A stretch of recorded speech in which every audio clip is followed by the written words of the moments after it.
All right, everyone, welcome to Jasper's History Facts. Da-na-na.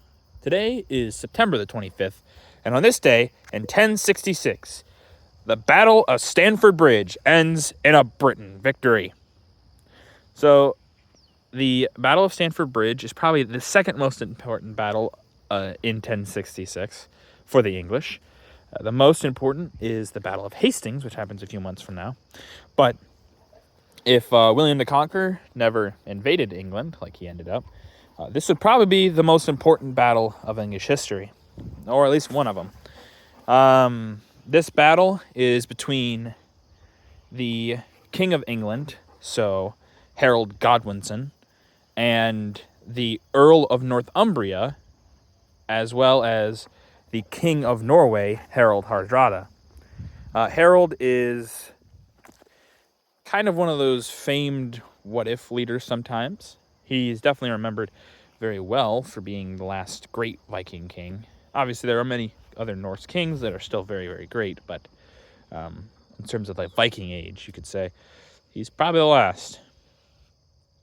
Harold kind of didn't have the support of a lot of his people, so he has these many invasions of different lands where he doesn't have necessarily the support, but he still kind of gets away with them because he's still a decent military commander.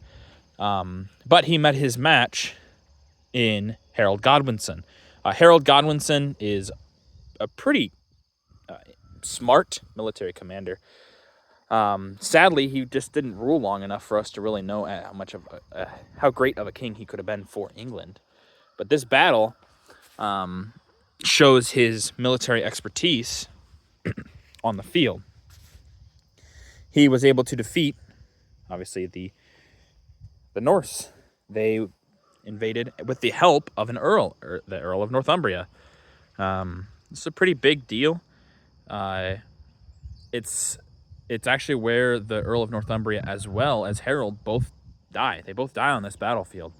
So it really shows how much of a shakeup this would have been in this world and how great of a victory this was for England. It shows that they weren't going to be pushed around. They can stand up to these invaders and they can hold their own.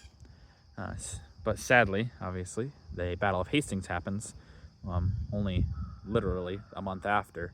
And while Harold Godwinson is definitely a good military commander, no one could march their armies from one side of your country to the other and put up a defense in that short of a time. It's just not possible. But now you know.